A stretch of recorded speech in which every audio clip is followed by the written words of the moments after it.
Hey everyone, welcome back to the channel. I'm Josh. Today we're going to be talking about Maestro, Bradley Cooper's new biopic about Leonard Bernstein, the legendary composer and conductor. This is Cooper's second feature after A Star is Born, which I quite enjoyed, even if it did feel a little bit hammy and Hollywoodized at times. And before I delve into this film, I do want to say that I quite like Bradley Cooper. He's delivered a lot of great performances over the years, and I think he has a lot of potential as a director. With that said, I was concerned going into this that it was going to be nothing more than a conventional biopic vanity project. Chasing after that Oscar, that's just kind of the vibe the trailers gave me. The story here follows the life of Leonard Bernstein. In the 40s, he begins as an assistant conductor to the New York Philharmonic, and by pure happenstance, he gets to make his conducting debut when his superior falls ill. And from there, we follow him as he struggles to maintain a healthy and fulfilling relationship with his wife, Felicia, played by Carey Mulligan, while also pursuing his passions. And it's funny that this film opens up with a quote by Bernstein himself that says,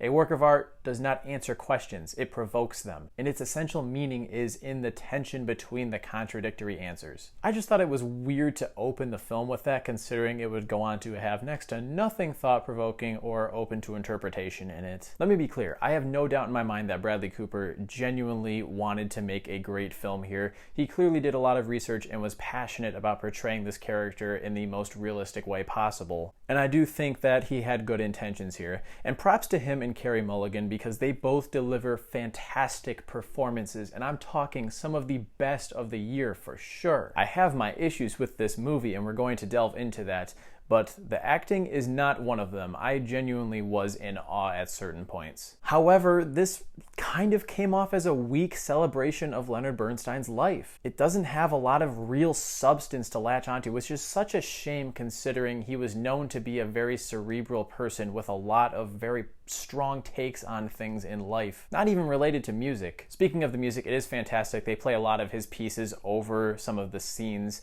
but it's not really fair to praise the movie for doing that, because really that's more of a praise of Bernstein's talents as a musician. And the saddest thing is there were only like 2 scenes in which he's actually in his element, conducting and really just giving his all, and I felt those moments. I felt Bradley Cooper's performance really coming through in those scenes, but they were so few and far between. And I'm like, where's the passion? Where's the growth for him, both in his career and in his passion for music and what he's capable of? It just wasn't really there. At times, it really feels like Bradley Cooper going, "Hey guys, look, you see this guy Leonard Bernstein? He was really talented and he was a big part of my life. That's great, Mr. Cooper, but I need more than that. I need more than just adequate pageantry and top-of-the-line performances. More than a condensed aspect ratio, black and white old school filmmaking, and sweeping camera movements." Maestro does have all of those, but the story itself is not that interesting, and quite frankly, I found myself bored through a large portion of this film, just waiting for some actual substance to enter the picture. Again, Leonard Bernstein was very talented, and his life deserves to be celebrated, but maybe not in the form of a feature film. Or at the very least, if you're gonna do it, maybe stretch the truth a little bit to add some drama, so at least it doesn't feel so safe and tame and average. Because as it stands, this just feels like a very traditional biopic with some elevated material, mainly the performances and the visuals, the filmmaking style. I liked all of those things, but those don't make a good film in and of themselves. I am happy though that I got the opportunity to see it in a theater rather than at home, because I think if I pulled this up on Netflix, it probably would take me a couple of days to finish it, because I just would have become disinterested at certain points. Other than the initial spark of love between these two people and where it eventually goes, I just wasn't that interested or engaged with the material. Spoiler warning for those who don't know what happens to these two and don't want to know what does happen. Felicia is eventually diagnosed with cancer that has metastasized, and watching her slowly succumb to it was actually very affecting, not only because of the performances, but I think they genuinely touched on something there that was quite powerful, and it was one of the few things in the film that worked. I just wish they had more to surround the love story. And this is not me saying that I don't want to see more films from Bradley Cooper. Again, I think he has a very strong presence as a director, but this is a film that is destined to be shelved next to a slew of other biopics that just don't do anything interesting or new with the formula. The more that I think about it, it actually has very similar issues to something like Bohemian Rhapsody.